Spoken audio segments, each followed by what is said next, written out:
말씀은 출애굽기 20장 12절 말씀입니다. 한 절인데 우리 우리말 성경으로 함께 고백하겠습니다. 우리말 성경은 어플리케이션에서 검색하시면 여러분의 정당한 자본을 지출하고 받을 수 있어요. 그래서 혹시라도 이렇게 필요하시면 다운 받으셔서 어플리케이션을 같이 보면 좋을 것 같네요. 우리말 성경으로 20장 12절 함께 고백합니다. 내 부모를 공경하여라.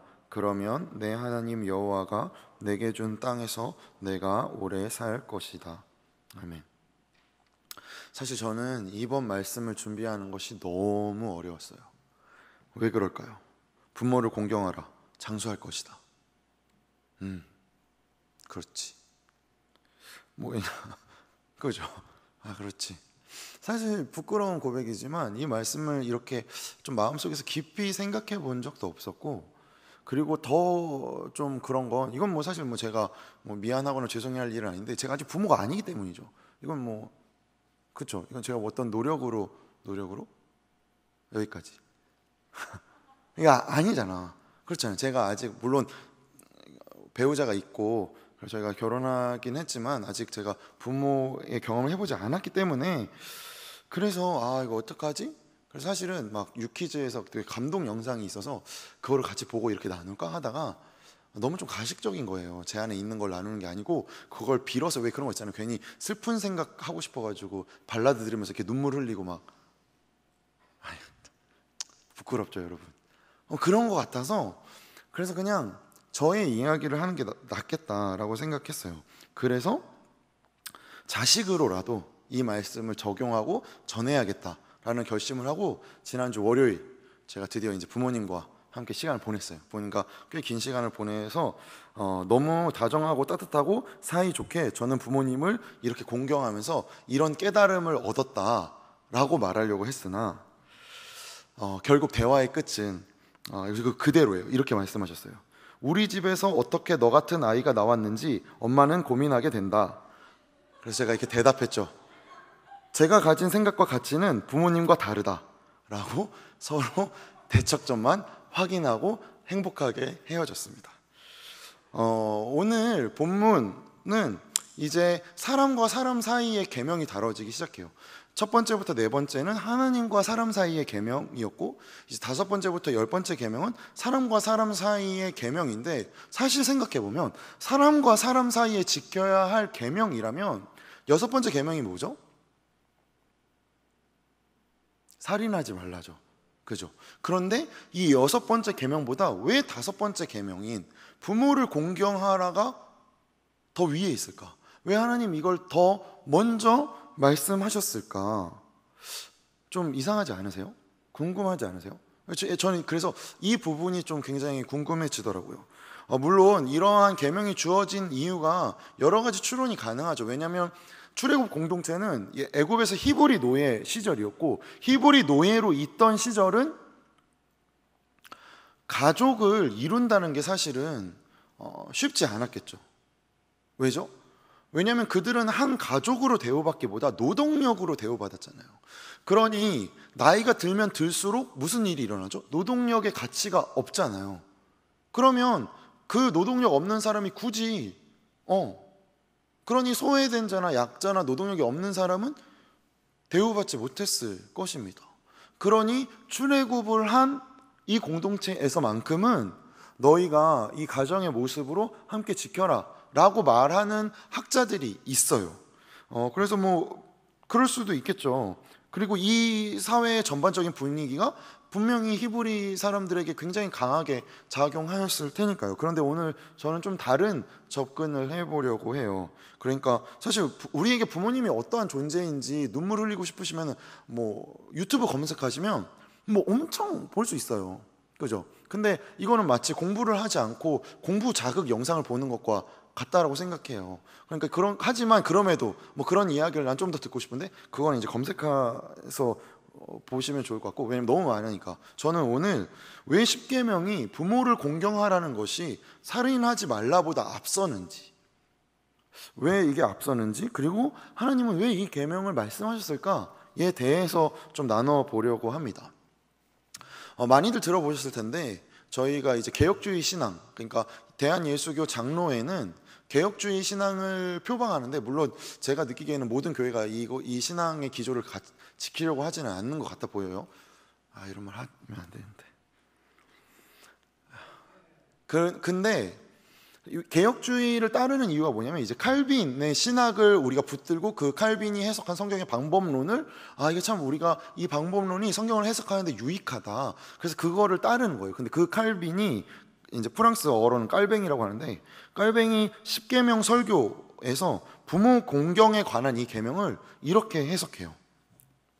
저 요즘 이번에 너무 개혁주의적으로 설교하려고요, 여러분. 그래서 깔뱅이의 글을 제가 읽어드릴게요. 하나님께서 이 계명을 통하여 부모님에 대한 공경에 대하여 말씀하시는 이유 중에는 그가 우리의 본성에 가장 적절하고 알맞은 수단을 사용하심으로써 우리를 자신에게로 이끌길 원하시기 때문이라는 이유도 있다는 점에서 유의하십시오. 모든 인간이 자신도 다른 사람의 주인이 될 수 있다고 생각하기 때문에 본시 인간이란 그 누구한테도 흔쾌히 머리를 숙이려 하지 않을 만큼 자만한 존재라는 것을 알고 있습니다. 따라서 이처럼 복종이란 것이 인간의 본성에 맞지 않는 것이라는 것을 아신 하나님께서는 그들을 가장 우호적인 방법으로 자신에게 이끌어 드리기 위하여 그들 앞에 부모님이라는 상징을 두셨습니다. 눈으로도 보고 귀로도 들었는데 이게 도대체 무슨 말인가? 한마디로 무슨 말이냐면, 우리의 본성이, 이 본성인 자만을 극복하는 수단으로, 방법으로 부모를 공경하라는 명령을 내리셨다는 것이에요. 그러니까 부모를 공경한다는 것은 우리가 갖고 있는 자만의 극복이라는 것이죠. 기독교에서 말하는 자만은 이제 어거스틴이 쓴 용어로 스페르비아, 라틴어 스페르비아라는 이 말은, 이게 단순히, 사실 저는 이건 진짜 개인적인 생각인데, 성경에서 교만이라고 번역된 것들이 참 아쉬워요. 왜냐면 교만은 사전을 찾아보시면 알겠지만 그냥 잘난 척하는 거예요. 근데 자만은 나로부터 시작하는 거잖아요. 근데 성경에 말하고 있는 교만함은 어디로부터 시작하기 때문에 교만이라고 말하는 거죠? 나로부터 출발하기 때문에 그걸 교만이라고 말하는 거잖아요. 그러니 저는 오늘 이 단어를 자만이라는 단어로 바꿔서 좀 말씀을 나누려고 합니다. 그렇기 때문에 이 자만은 어디서부터 출발했습니까? 첫사람 아담과 하와를 죄로 이끌고 간 원인이었죠. 내가 판단하겠다, 내가 저거 먹겠다, 내가 주인이 되겠다. 오늘 1, 2, 3부 때 담임 목사님 말씀하신 것처럼 내가 판단하는 그 힘 내가 갖겠다. 혹시라도 저희 교회가 차별금지법에 대해서 왜 아무런 목소리를 내지 않는지 너무 궁금하신 분들은 오늘자 담임 목사님 설교를 들어보시면 알 수 있어요. 네, 이거는 그냥 팁으로 드린 거예요. 다시 돌아와서, 그래서 하나님과 같이 자기를 높이고 싶어서 먹지 말라고 명령하셨던 이 선악과를 먹는 것이 자만이었던 거죠. 그래서 굉장히 존경받는 초대 교부인 아우구스티누스는 신같이 되려고 자기를 높이는 마음을 한 단어로, 이 단어 수페르비아, 이게 이제 자만이라고 하며 뭐라고 이야기했냐면 이렇게 이야기했어요. 모든 죄의 시작은 자만이다. 그리고 자만의 시작은 사람이 하나님에게서 돌아서는 것이다.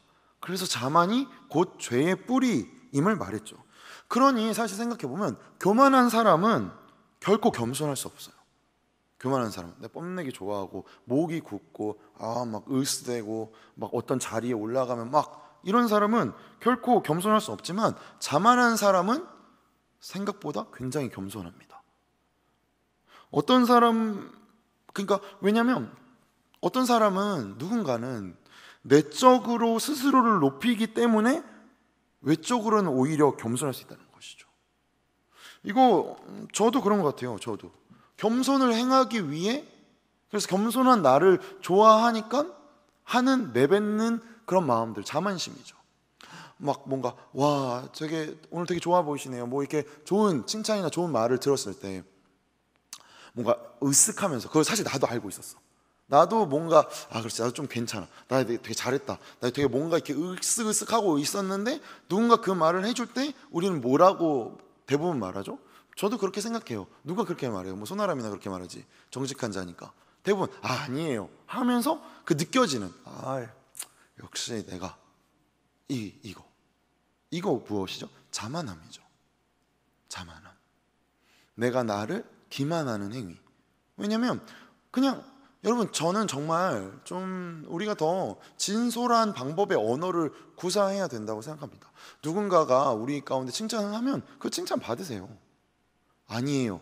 우리는 거절의 미학을 갖고 있는데 받아야죠. 그리고 우리도 그를 칭찬해 주면 되잖아요. 아니면 진짜 아닌 이유를 구구절절하게 말해주던가. 그렇죠. 되게 잘생기셨네요. 아니에요. 저는 사실 눈썹도 짧고요, 턱도 사각지고요, 저 거울 볼 때마다 주먹으로 유리창을 쳐요. 그럼 이제 그 사람 더 이상 그렇게 말 안 하겠죠. 근데 우리 그렇게 생각 안 해. 나도 샤워하고 나온 그 거울에 비친 모습이 괜찮은데? 그럴 때 이제 그 말 들을 때 자만한 영. 또 반대로 누군가가 나에게 비판할 때도 마찬가지예요. 내가 그렇게까지 비판받아야 되나? 내가 그렇게까지 그래야 되나? 근데 괜히 주눅 드는 거, 이것도 자만이죠. 왜죠? 우리는 하나님을, 그러니까 인간으로 오신 하나님을 죽일 만큼의 죄인이지만 동시에 인간으로 오신 하나님이 죽을 만큼 우리는 존귀한 자들입니다. 여기서 결코 흔들리시면 안 돼요. 그래서 오늘은 이 포커스로 좀 더 우리가 나아가려고 합니다. 자만으로 인해 인간은 타락하였지만 이 자만의 타락 가운데 유일하게 인간이 이 자만에서 벗어날 수 있는 길은 겸손이었죠. 그래서 자만은 우리에게 상처를 입혔지만 겸손은 우리를 온전하게 만들기 때문이에요. 이게 단순히 미덕으로가 아니라 실제로 그 역사의 흔적이 우리 가운데 남겨져 있죠. 무엇이죠? 하나님이 자만의 상처로부터 인간들을 치료하시기 위해 겸손으로 오셨으니까요. 우리가 알듯 예수님은 겸손과 복종의 상징이니까요. 그러니 부모를 공경하는 것은 배우는 훈련인과 동시에 하나님께로 돌아가는 지름길이라는 거죠.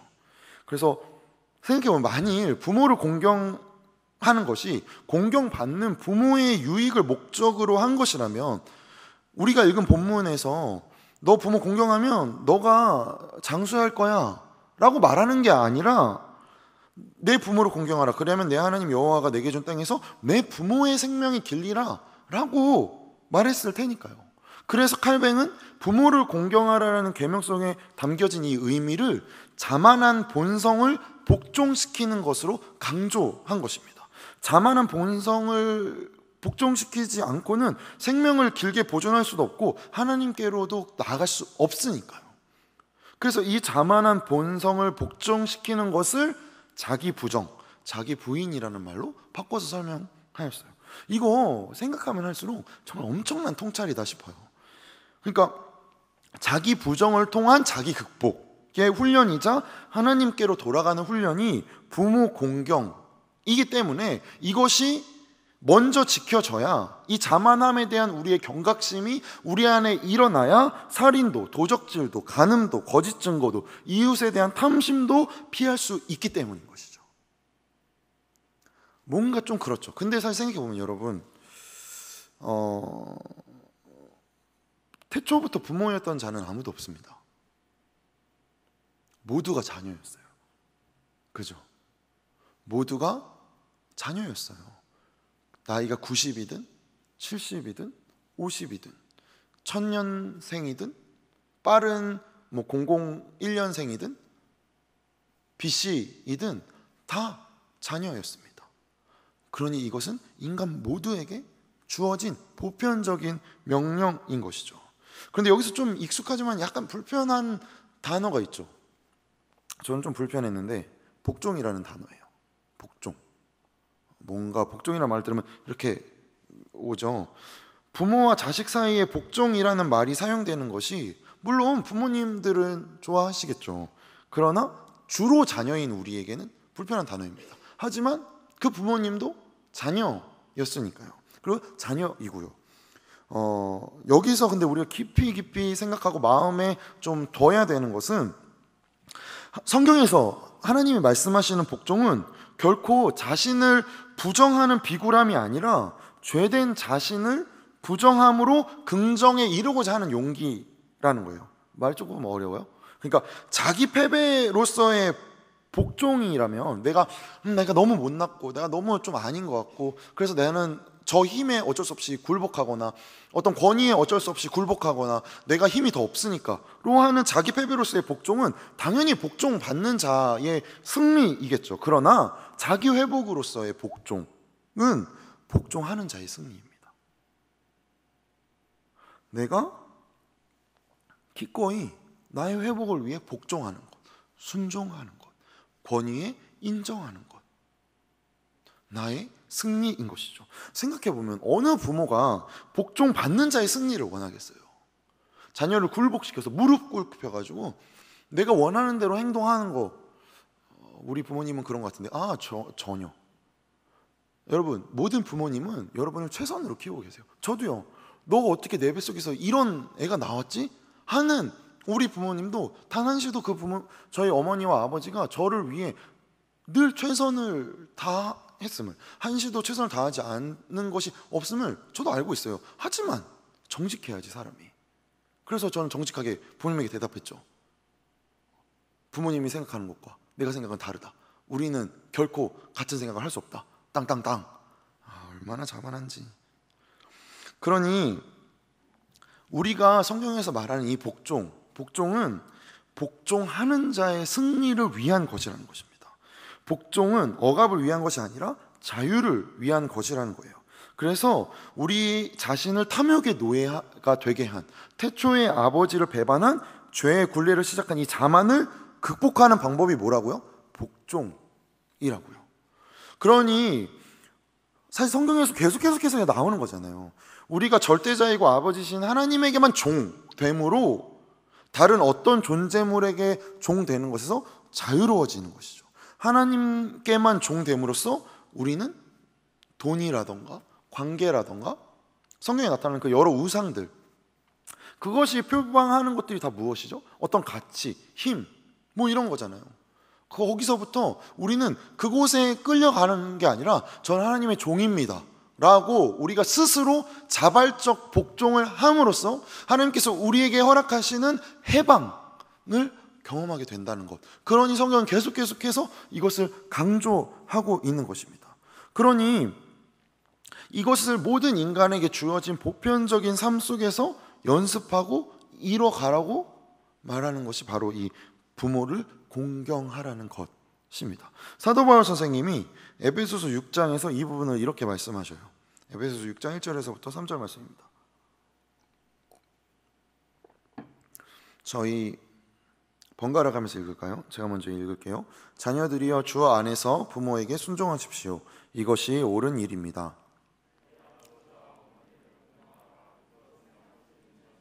같이 고백합니다. 그러면 내가 잘되고 땅에서 장수하리라고 약속돼 있습니다. 사도 바울 선생님이 뭐라고 지금 이야기했죠? 첫 계명이라고. 이거 첫 번째 아니었잖아요. 근데 왜 첫 계명이라고 이야기했어요? 사람과 사람 사이에 하나님이 처음으로 주신 이 계명이기 때문에. 그리고 복종의 목적과 한계를 분명하게 쓰고 있어요. 우리가 복종하는 이유 1절에서 뭐라고 말했죠? 주 안에서 라는 것입니다. 하나님은 천지를 창조하시고 이 만물을 통해서 우리에게 말씀하셔요. 만물을 통해 무엇을 말씀하시죠? 하나님의 아버지시고 우리가 그의 자녀라는 것. 이거 진짜 출애굽기 끝날 때까지 이야기할 건데, 하나님의 아버지시고 우리가 그의 자녀라는 거예요. 그가 우리를 만드셨고 우리를 향한 목적과 계획을 가지고 계시다는 것이죠. 그래서 결국 하나님이 출애굽 공동체에게 에덴에서 떠난 자신의 자녀고 부모를 자녀에게 이 부모를 공경하라고 요구하시는 것, 이 명령하시는 건 하나님의 어떠한 유익을 위해서가 아니라 우리의 유익을 위해서인 것이죠. 너무 많이 들어서 사실 어떤 면에서 하나님 아버지시지. 여러분, 하나님을 아버지라고 했다가 끊임없는 살해의 위협을 당한 첫 번째 인류가 있어요. 누군지 아세요? 예수님이에요. 예수님. 그 전까지는 하나님을 아버지라고 부르는 것은 너무 불경한 일이었어요. 그냥 하나님이라는 말을 부를 수 없어서 아도나이, 나의 주라고 바꿔서 부를 정도였으니까요. 그런데 어디 시골에서 온 좀 젊은 애가 하나님은 우리 아버지시다, 나는 그의 아들이다, 뒤집어지는 거죠. 어떻게 그럴 수가? 예수님이 낮추어 놓으신 이 관계의 틈을 우리는 자꾸 넓히려고 해요. 그래, 하나님 아버지시지. 그래, 맞아, 하나님 아버지시지. 이 말은 뭐예요? 그래, 하나님은 아버지라고 내가 말은 하지만 그는 저 천상 어디엔가 있는 존재고 나는 그냥 여기 있을 뿐이다. 이거 무엇이죠? 바리새인과 사두개인들과 예수님이 질책하셨던 유대인들입니다. 여러분에게 진정 하나님은 아버지십니까? 나의 삶에서 진정 그는 유일한 나의 어버이로서 그 누구에게도 말할 수 없는 걸 말할 수 있고, 때때로 나를 지켜주시고, 때때로 나를 기다리시고, 때때로 나를 엄하게 벌하기도 하시지만 그것이 결국 나를 자녀답게 잘 크게 하기 위해서 그거 행하시는 것이라는 거예요. 믿으셔요. 진짜 믿으셔요. 그러니 모든 인간은 부모로부터 이어온 존재들입니다. 아담은 하나님으로부터 지어졌죠. 그리고 아담 이후부터 계속해서 모든 인간은 자녀로서, 그리고 부모로서, 자녀가 먼저 되었죠. 그리고 부모로서 이어지게 되었어요. 그래서 우리 안에 인정하고 싶지 않아도 아버지의 모습이, 저 아버지의 모습이 있어요. 제 목소리가 아버지의 목소리랑 똑같아요. 전 잘 모르겠는데 저의 함께 사는 아내분께서 목소리가 진짜 똑같다 그러고, 저의 얼굴 안에 어머니가 있대요. 저 전혀 그렇게 생각 안 했는데, 원치 않아도 복제한 것 같은 내 안에 있는데, 사실 근데 우리가 가장 힘든 건 뭐예요? 내가 싫어하는 아빠의 모습이 나한테 있을 때, 내가 싫어하는 엄마의 모습이 나한테서 나올 때 깜짝깜짝 놀라죠. 나는 아빠가 이렇게 나를 대할 때 너무 싫은데 내가 나랑 가까운 누군가에게 그렇게 행동하고 있을 때, 나는 엄마의 이런 성격이 진짜 너무 싫은데 내가 이런 성격이 나에게 올라올 때, 스멀스멀 올라올 때 너무 힘들어요. 그래서 오히려 더 아버지에게, 어머니에게 날카롭게 반응하게 되죠. 그리고 우리는 이 관계에서 관계를 맺어가는 것이 무엇인지를 사실 배워가고 있는 것입니다. 오늘 우리 주보 칼럼에서 나눴던 것처럼, 도종환 시인의 시구처럼 보통의 관계에서 특별한 사랑을 만나게 되는 것이죠. 그리고 이 관계에서 우리는 무엇을 배우게 됩니까? 권위를 인정하는 것을 배우게 되는 것이죠. 사실 부모님하고 다투는 이유가 주로 무엇이세요? 부모님하고 주로 뭘로 다퉈요? 저는 차별금지법으로 다퉜는데, 여튼 더 말하면 안 되겠어. 사실 생각해보면 부모님하고 다투는 문제는 어떤 생명의 옳고 그름, 그래서 이거는 완전 나의 목숨이 달릴 정도로 중요한 거이기 때문에 다투는 경우는 제가 보기에는 한 99%는 없다고 생각해요. 대부분 옳고 그름의 확연함이기보다 권위에 대한 반발이죠. 솔직하게, 그죠? 그러니까 무슨 이야기인가 하면, 부모로서 자식에게 말하는 것으로 우리가 듣기보다 나의 옳음을 그가 침해하는 방법으로 우리가 듣는 거예요. 내 생각이 옳아. 정말 엄마 아빠가 뭘 알아. 이거는 고대 이집트 벽화에도 써 있대요. 엄마 아빠가 뭘 알아. 절대 불변의 진리인 거죠. 그러니까 엄마 아빠는 늘 몰라. 시대를 이어온, 그죠? 근데 그거의 포커스는 뭐예요? 내가 한 경험, 내가 알고, 내가 느끼고, 내가 보고 있는 것이 나를 낳은 그분의 판단이나 그분의 생각보다 내가 옳다. 이것 때문에 싸우는 거잖아요. 그죠? 여기서 우리의 옳음을 지키는 중심이 무엇입니까? 자만이죠. 나로부터 근거하는 마음. 이 자만을 항복시키기보다 더 크게, 가장 손쉽게, 가장 날 것으로 드러내기 쉬운 관계가 무엇이죠? 가족이잖아요. 가족. 여러분 어머니나 아버지한테 하는 대로 지금 우리 교회 안에서 해보세요. 와우, 그죠? 우리는 모두 서로의 죄인됨을 확인함으로써 더 깊은 은혜의 자리로 들어갈 수 있겠죠. 저렇게 안 씻다니, 아니 저렇게 말을 안 듣다니, 아니 어떻게 저렇게 싸가지 없게 차갑게 이야기하다니, 막 상처되고 막, 그죠? 그리고 어쩜 저렇게 지 잘난 맛에 사는지, 이거 다 제가 듣는 이야기예요. 그렇게 웃으면 내가 뭐가 돼요? 나 그래도 나의 권위를 지켜주세요. 근데 사실 생각해보면 저도 이런 말 할 자격이 없는 게 저희 지난 월요일, 그죠? 저도 마찬가지였어요. 저는 자발적 복종의 자유를 누리지 않았어요. 제가 이 말씀을 준비하려고 의도적으로 부모님께 접근했음에도 왁! 가고 너무 그 고리타분한 어머니 아버지의 방식과, 그래 그렇게 옳고 옳아서 정말 뭐 대나무 자라겠네, 막 이 싸가지 없는, 결혼도 해서 장가도 보내놨더니 그래도 여전히 이 뻣뻣한 굳은 목으로 자기 옳다라고 소리 지르는 제 안에 무엇이 있기 때문이죠? 엄마 아빠는 몰라. 왜죠? 그가 나에게 침해하는, 나의 옳음을 침해하는, 늘 내가 맞고 늘 내 경험이 옳고 늘 내가 보는 게 옳고 내가 듣는 게 맞고 내 마음에서 생각하는 게 맞고, 여러분 이게 뭐예요? 자만이죠. 이게 뭐라고요? 죄라고요. 그래서 하나님 우리에게 무엇을 말씀하시는 거라고요? 이것을 극복하는 방법으로 부모를 공경해라. 왜? 너의 자발적 복종으로 자유를 누려라 라고 우리에게 선언함으로 모든 인류 속에 있는 자만을 하나님이 겨냥하신 것이죠. 아담이 에덴에서 떠나자 하나님은 모세를 통해 애굽에서 다시 자신의 자녀들을 데리고 나오신 거잖아요. 그리고 나서 새로운 약속들을 말씀하시는 거예요. 우리 안에 있는 근본의 죄악들의 다양한 모습들을 10가지로 나눠서 우리에게 하나씩 하나씩 말씀하시는 것이죠. 그런데 4번째와 5번째 계명은 긍정적인 계명이라는 거예요. 뭘 하지 말라 하다가 안식일 지키고 너네 부모님 공경해, 우리에게 말씀하시는 것이죠. 자발적 자유를 누려라. 시간 속에서, 그리고 관계 속에서, 내 자녀답게. 그러니 그리스도인의 자발적 복종은 결국 자만으로부터의 해방인 것입니다.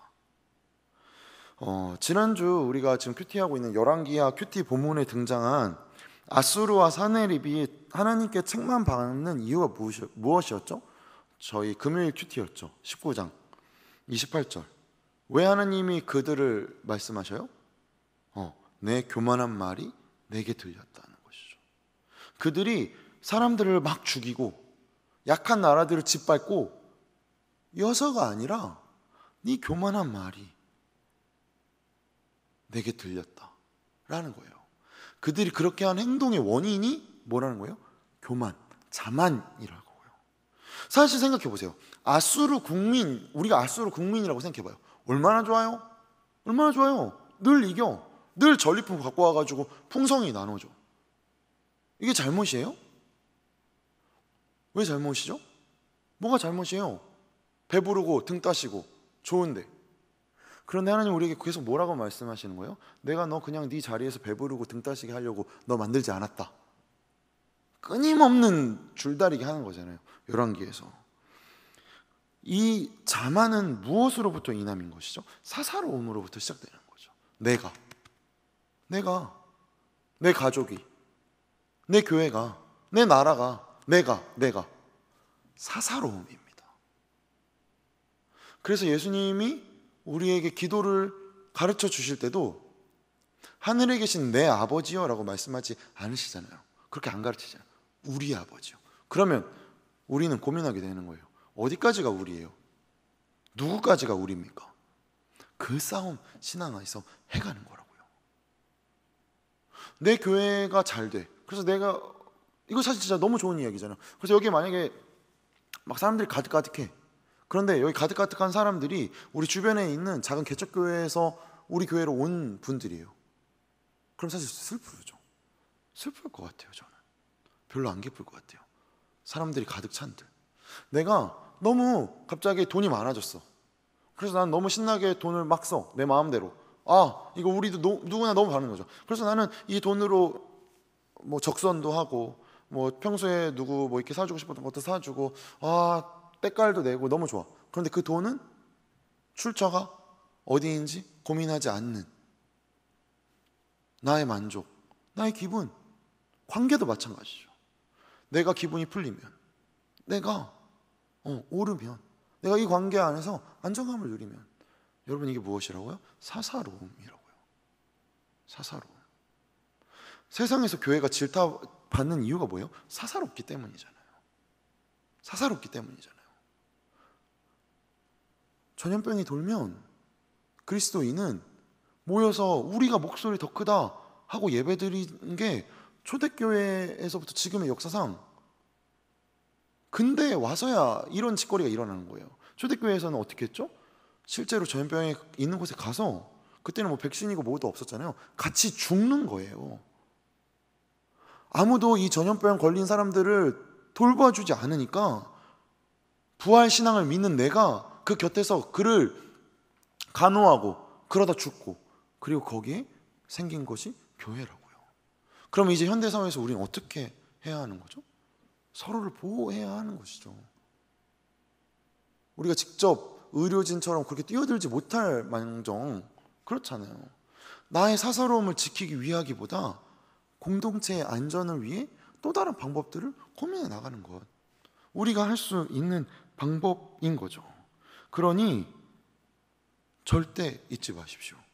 그리스도인은 나로 인한 것을 믿는 것이 아니라 하나님으로부터 인한 것을 믿는 것입니다. 뭐가 두렵습니까? 뭐가 불안합니까? 하나님이 우리 아버지신데, 나에게 있는 것으로 세상을 살아가는 것이 아니라 세상을 만드신 분에게 있는 것을 가지고 살아가는데, 뭐가 그렇게 불안하고 두렵고 어렵고 힘들어요? 힘들죠. 불안하고 두렵고. 그런데 그게 끝이 아니라고요. 우리는 불안해도 두려워도 절망이어도 낭떠러지 같아도 그 길은 결국 하나님이 우리를 자녀답게 키우시기 위한 그의 사랑이고 인도하심이고 은혜임을 믿고 그 두려움 가운데 몸을 던지는 것입니다. 자발적으로 복종하는 것입니다. 아무도 자발적으로 복종하지 않기 때문에 우리는 자발적으로 복종하는 것입니다. 이것이 참된 그리스도인 것이죠. 그러면 부모를 공경한다는 것이 이제 자만을 극복하기 위한 훈련. 오케이. 그러면 장수의 보상은 도대체 뭘까? 부모를 그렇게 잘 섬기는 사람들 주변에서 볼 때 정말 막 안 죽거나 시흥에 사는 김만복 씨는 부모를 잘 공경하여 올해 나이가 972세이십니다. 뭐 이런 거 없잖아요. 내가 너무 성경을 시니컬하게 보는 건가? 그럼 도대체 이거 말 의미가 뭘까? 여러분 이런 거 안 궁금해서요? 나만 궁금하나? 그래서 찾아봤어요. 장수를 검색해봤더니 지금 오래 살 거다 뭐 이런 거 검색해봤더니 딱 2포인트가 나오는데 이게 진짜 우리에게 좋은 포인트가 될 것 같아요. 장수의 조건들이 있어요. 신명기 22장 6절에서부터 7절 말씀, 그리고 신명기 25장 15절 말씀인데 이거 제가 읽어드릴게요. 만약 내가 길가나 나무 위나 땅바닥에 있는 새 둥지에서 어미나 새끼나 알을 품고 있는 것을 보면 그 어미나 새끼를 가져가지 마라. 너는 새끼를 가져가되 반드시 그 어미를 놓아 주어라. 그러면 뭐라고요? 내가 잘되고 오래 살 수 있을 것이다. 아니, 성경에 이런 말씀이, 그죠? 그리고 25장 15절, 너는 완전하고 정확한 추를 두며 완전하고 정확한 되를 두어라. 그러니까 물건을 살 때 다는 추, 그리고 물건을 팔 때 담는 되를 정확하게 하라는 거예요. 그러면 뭐 어떻게 한다고요? 내 하나님 여호와께서 내게 주신 그 땅에서 오래오래 살 수 있을 것이다. 내게 주시는 그 땅이 어디죠? 가나안 땅이죠. 어미를 남겨두어 생명이 이어지게 하는 것, 그리고 정직하게 거래하는 것, 이렇게 하면 오래오래 살 수 있대요, 여러분. 하나님 무엇 말씀하시는 거예요? 하나님의 보편적 질서를 이야기하시는 거죠. 하나님의 보편적 질서. 하나님을 모독하는 사람일지라도 그가 정직하게 살면 그 정직에 대한 보상을 받습니다, 여러분. 그렇잖아요. 우리가 어디 식당, 배가 고파가지고 이제 어디 이렇게 가다가 막 밖에서 막 호객행위를 막 해가지고 삐까뻔쩍한 집에 이제 들어갔어요. 그래서 거기서 밥을 먹는데 음식은 너무 짜고 이게 도대체 무슨 음식인가. 그리고 막 보니까 막 머리카락 엄청 많고 더럽고, 근데 가격은 막 너무 비싸고 직원들 너무 불친절하고. 그러면 그 집 가서 밥 먹습니까? 왜요? 그 집 교회 다니면요. 그 집 교회 다녀도 그 집 가서 밥 안 먹을 거예요? 안 먹죠. 밥 안 먹죠. 그런데 그냥 생각 없이 들어갔는데 너무 친절한 주인과 그리고 누가 봐도 정성 가득가득해 보이는 음식이 나왔어요. 야, 다른 메뉴도 먹어보자. 이분 교회 안 다니는데 여러분 거기 가서 밥 먹을 겁니까? 먹죠. 당연히 먹지. 맛있었는데. 여러분 이게 뭐예요? 하나님의 보편적 질서예요. 정직하면 정직한 게 보상이에요. 그렇죠? 게으름 자체가 우리에게 주는 어려움인 거죠. 하나님을 잘 믿으면 내가 게을렀는데 정직해지고, 물론 그럴 수도 있죠. 그런 것들이 우리 삶에서 추구하는 방향성들이 그렇게 다듬어지는 것들이 있죠. 그러나 하나님이 공의의 하나님이시기 때문에, 모든 사람이 하나님의 형상이기 때문에, 모든 것이 하나님으로부터 만들어졌기 때문에 하나님이 만드신 이 보편적인 질서 안에서 살고 있음을 깨달아라는 뜻인 거죠. 장수하고 오래 산다, 이 말은. 어미와 새끼가 있을 때 왜 엄마를 잡아먹어야지 왜 새끼를 잡으라고 하시지? 이거 이상한데? 성경이 틀렸나? 잘못 썼나? 뭐죠? 재생산이 되게끔. 재생산이 되게끔. 우리가 한 해에도 멸종되는 자연의 뭐 동물, 식물들이 얼마나 많아요, 사실. 그리고 우리는 여태까지 멸종한 것들을 많이 봐왔고. 왜 그런 거죠? 인간의 번영, 인간의 발전, 인간의 끊임없는 탐욕이 싸그리 다 잡아들이니까 재생산되고 다시금 순환되는 사이클을 망치고 있어서, 저는 사실 이게 장마가 아니라 기후 위기라고 생각하는데 이런 결과들을 맞이하게 되는 거죠. 정확하게 기억은 안 나는데 몇천 년인가 몇만 년 동안 지구의 기온이 1도가 올랐대요. 그런데 1900년대부터 2000년대까지 100년 동안 1도가 올랐대요. 지구의 기온이 1도가 오르면 남극과 북극에 있는 이 온도를 왔다 갔다 이 사이클이 되면서 공기를 순환해 주는 게 이게 제트기류라고 한대요.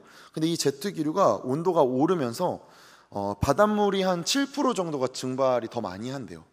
7% 정도가 증발이 하니까 이 제트기류가 느려지는 거예요.